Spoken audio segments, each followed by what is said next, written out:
Assalamualaikum warahmatullahi wabarakatuh. Pada pertemuan ke-10 kita akan melanjutkan latihan soal terkait linear transformation. Di sini ada berapa soal ini? 4 soal ya. 4 soal. Nah, yang pertama di sini kita suruh membuktikan bahwa ini ya, nilai pada bidang 2 dimensi yang ini jika ditransformasikan menggunakan matriks A, maka dia menghasilkan apa gitu ya, TX. Jadi kita punya matriks A, ini matriks transformasinya ya. Matriks transformasi yang mana dia mentransformasikan nilai pada R2. R2 itu maksudnya nilai pada suatu bidang 2 dimensi ke suatu nilai pada ruang 3 dimensi. Tapi karena dia bentuknya R2 ke R3, maka di situ ada range ya yang tadi dijelaskan. Range itu maksudnya jika suatu nilai pada bidang 2 dimensi ditransformasikan ke bidang pada ruang 3 dimensi, maka dia tetap berada pada suatu bidang, yaitu bidang itu kita sebut range, yang mana bidang itu terdapat pada ruang 3 dimensi, kayak gitu.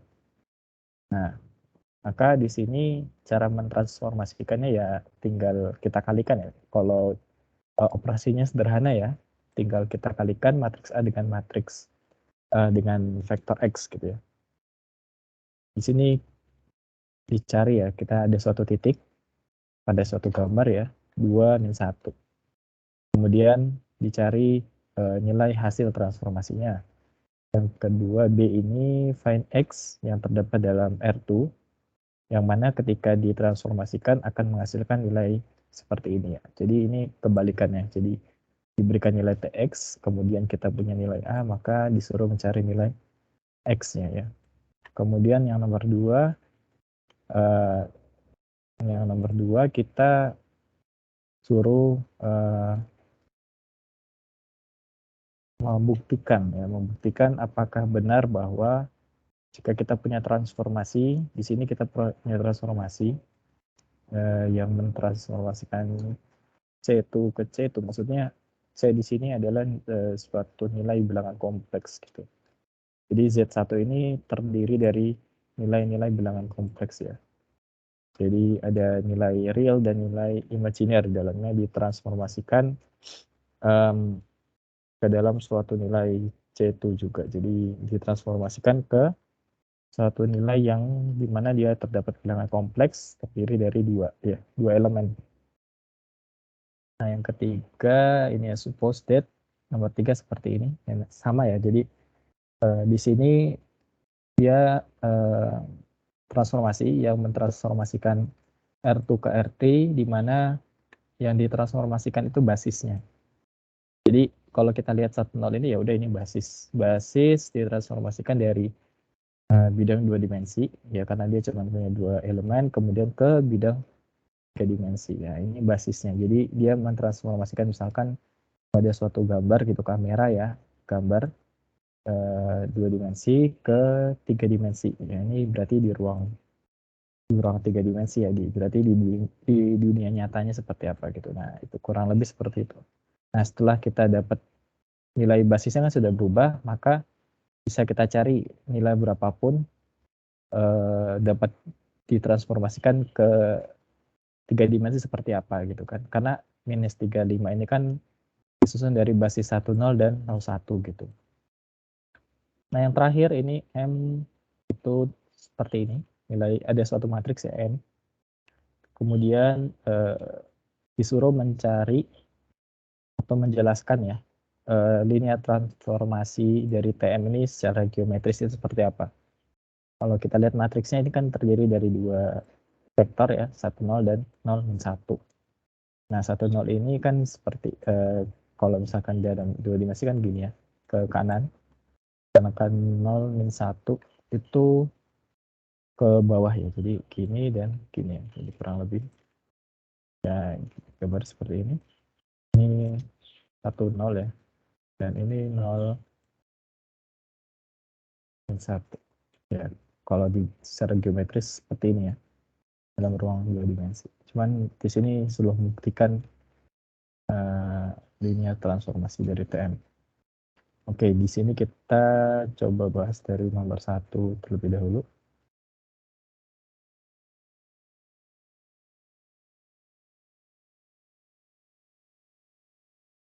Nomor 1, tadi kan kita punya matriks A ya, di sini matriks A, ya ini 1, 3, 1, 3, 5, 7. Kemudian di situ ada suatu nilai X1 dan X2 ya, nilai yang ditransformasikan pada ruang 2 dimensi. Nah, di sini pada soal kita diminta untuk mencari nilai hasilnya ya, jika kita mentransformasikan suatu titik yang terdapat pada koordinat 2, minus 1. Nah, kemudian dicari hasilnya, ya tinggal, kalau operasinya sederhana ya, tinggal A dikalikan X, ini A, kan A ya, matriks A ini X, matriks X, ini matriks A ya. Nah, kemudian dicari ya hasilnya ini. Hasilnya 519. Nah, ini suatu titik ya, koordinat titik yang terdapat pada ruang 3 dimensi. Yang mana X-nya misalnya nilainya 5, Y-nya 1, dan Z-nya minus 9. Kemudian yang B itu kan kebalikannya. Kita dikasih nilai koordinat pada ruang 3 dimensi, kemudian dicari koordinat pada bidang 2 dimensi. Ya, ini kita cari pakai eliminasi. Eliminasi, pertama-tama kita bikin augmented matrix ya.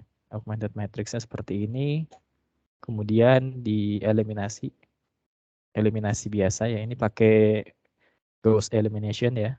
Nah, dibuat segitiga atas, hasilnya seperti ini. Kemudian setelah dicari Gauss elimination-nya, ini kita bisa menentukan nilai X1 dan X2-nya. Nah, perlu diingat ketika kita dikasih nilai seperti ini, dan tapi hanya punya dua nilai, 2 elemen, sedangkan yang diketahui 3 elemen, maka di sini pasti akan terdapat ini ya, baris yang nilainya 0, karena kan cuma ada X1, X2 gitu. Sehingga kita menggunakan dua nilai ini saja. Ya. Jadi ada baris terakhir, karena ini baris terakhir nilainya 0. Jadi ketika dieliminasi, nanti baris terakhir ini akan bernilai 0 ya. Maka di sini kita dapat ya, di sini untuk nilai X1, berarti X1 itu sama dengan 3/2 ya. Di sini hasilnya X1 sama dengan 3/2, dan X2 itu sama dengan min setengah per 2. Nomor 2 di sini kan tadi ada U, Z1, Z2. Jadi ini dimisalkan ya. Kalau di sini soalnya kita buktikan bahwa Z1, Z2, Z1 plus Z2, Z1 minus 2Z2. Nah, dibuktikan bahwa ini merupakan transformasi linear. Nah, di sini pakai permisalan. Nah, misalkan U-nya ini Z1, Z2, dan V-nya ini V1, V2. Kenapa dibuat permisalan? Karena transformasi linear itu harus memenuhi dua kriteria. Yang pertama kriteria scalar multiplication, jadi perkalian skalar, dan penjumlahannya. Itu dua kriteria yang harus terpenuhi. Jadi dia akan linear jika dia memiliki dua properti itu scalar multiplication dan additive ya, penjumlahan. Sehingga di sini kita tambahkan V untuk melakukan penjumlahan ya, nanti digunakan untuk penjumlahannya. Jadi pertama-tama coba kita transformasikan nilai Z1, Z2 ditambah V1, V2 ya. Hasilnya seperti ini. Nah, di dalamnya kan ada Z1 plus V1, Z2 plus V2. Nah, ini juga ya. Z2 itu berarti Z1 plus V1 minus 2Z2 minus 2 V2. Karena kita tahu bahwa sebelumnya Z1 itu terdiri dari komponen, mana ini? Nah, ini ya. Z1 itu terdiri dari komponen Z1 plus Z2, sedangkan Z2 terdiri dari Z1 minus 2Z2. Sehingga kalau misalnya V1 berarti terdiri dari V1 plus V2, V2 berarti V1 minus 2V2. Nah, udah kayak gini, kemudian dikelompokkan ya, Z1 plus Z2. Nah, di sini Z1 minus 2Z2. Sedangkan sebelah kanan V1 plus V2, V1 minus V2. Yang mana ini hasil transformasi dari yang ini ya, kotak ini merupakan hasil transformasi dari Z1, Z2 ya. Nah, hasilnya ini kan. Sedangkan untuk V1, V2, V1 minus 2, V2 merupakan hasil transformasi dari V1, V2. Artinya apa? Artinya ketika kita punya transformasi, kita transformasikan Z1 plus Z2, kemudian menghasilkan hasilnya, atau enggak kita transformasikan V1, V2, kemudian menghasilkan hasil V1, V2, atau kita jumlahkan terlebih dahulu, dia hasilnya sama ya. Nah, ini kriteria aditif ya. Kriteria pertama, properti pertama, yaitu penjumlahan. Berarti untuk penjumlahan dia terbukti. Nah, sekarang kalau perkalian, perkalian ya, kita kalikan dulu nih, C, Z1, Z2, menghasilkan C, Z1, C, Z2. Nah, Z1 kan kalau sudah ditransformasikan kan tadi Z1 plus C, Z2 gini kan. Terus yang ini juga sama, CZ2, CZ1 minus 2CZ2. Ini hasil transformasinya ya. Nah, di sini kan nilai C-nya bisa dikeluarkan ya di sebelah kiri, sehingga di sini C dalam kurung Z1 plus Z2, yang di bawah Z1 minus 2Z2. Nah, sehingga ini apa? Ini kan hasil transformasi dari Z1 plus Z1 dan Z2 biasa ya. Jadi vektor Z1 Z2 ini jika ditransformasikan hasilnya Z1 plus Z2 dan Z1 minus 2Z2. Ya, hasilnya seperti ini ya. Ya, jadi untuk properti skalar multiplication dia terbukti, sehingga karena dua properti ini terbukti, maka kita katakan bahwa operasi ini transformasi ini merupakan transformasi linear. Nomor 3, nah ini jika T ini mentransformasikan R2 ke R3, di mana nilai basisnya yang pertama itu menghasilkan nilai basis berikutnya atau basis baru yang berada pada ruang R3 ya, ruang 3 dimensi seperti ini, dan basis kedua pada di bidang 2 dimensi menghasilkan basis baru pada ruang 3 dimensi seperti ini, maka nanti kita bisa mendapatkan nilai berapapun pada bidang 2 dimensi jika ditransformasikan akan menghasilkan suatu nilai pada bidang pada ruang 3 dimensi. Nah, di sini berapa sih nilai hasil transformasi nilai ini ya? Titik pada bidang 2 dimensi ini min 5. Jawabannya, nah kalau misalkan kita transformasikan, min 35 ini kan kita bisa urai ya, jadi min 3 kalikan vektor 1, 0, dan plus 5 dikalikan vektor 0, 1.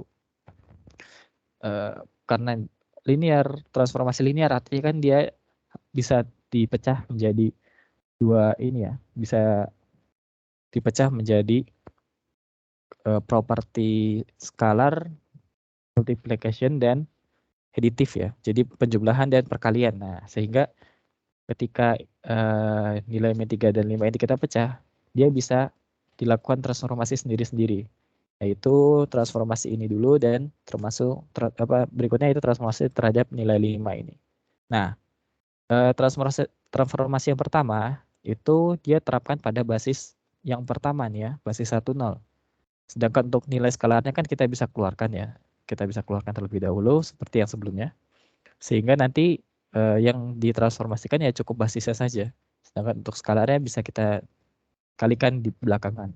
Sama seperti ini, kita keluarkan dulu nilai 5-nya, kemudian untuk nilai transformasinya kita transformasikan terhadap basisnya saja.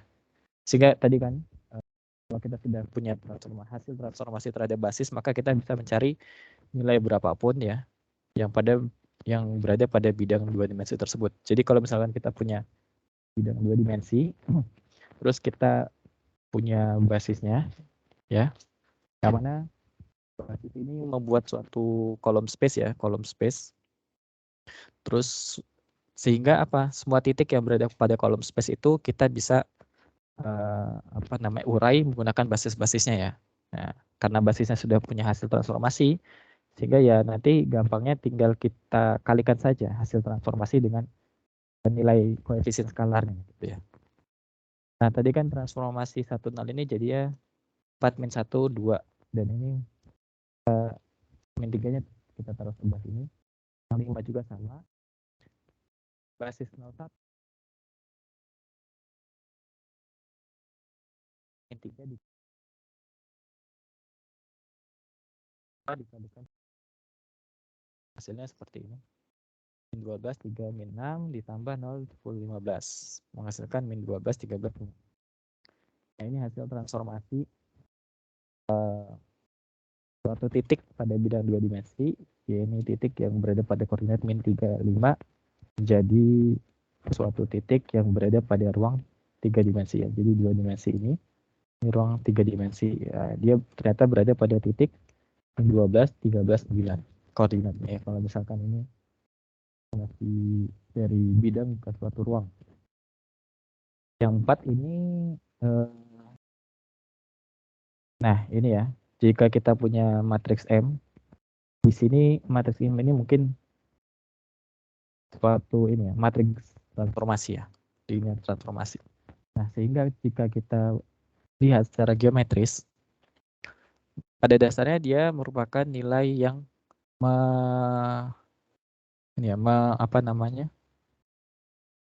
merotasikan ya.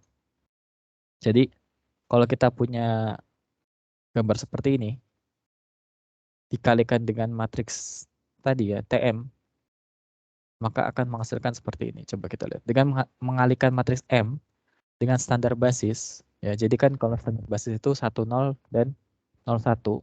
Ya. Jadi basis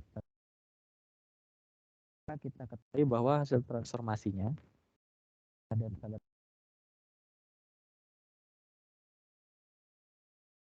basis 1 ya. M kalikan 1 untuk 0 akan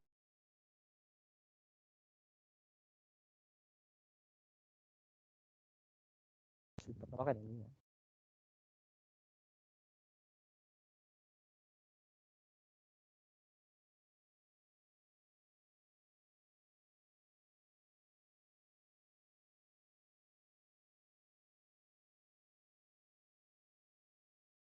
Baru gini, jadi berubah. Nah, sehingga apa? Semua ketika kita tahu ya tadi ya, kita tahu hasil transformasi terhadap basisnya, kita tahu semua titik yang dibangun oleh titik matriks yang rotasi ya. Gitu ya. Tadi terrotasi dengan bukan terrotasi tapi terrotasi.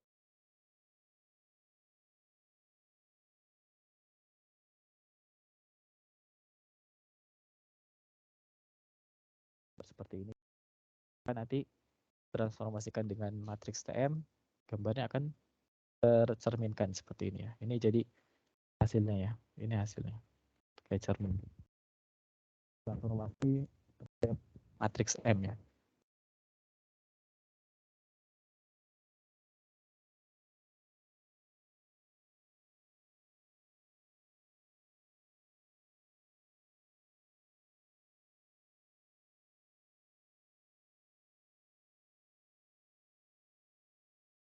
Mungkin kan ya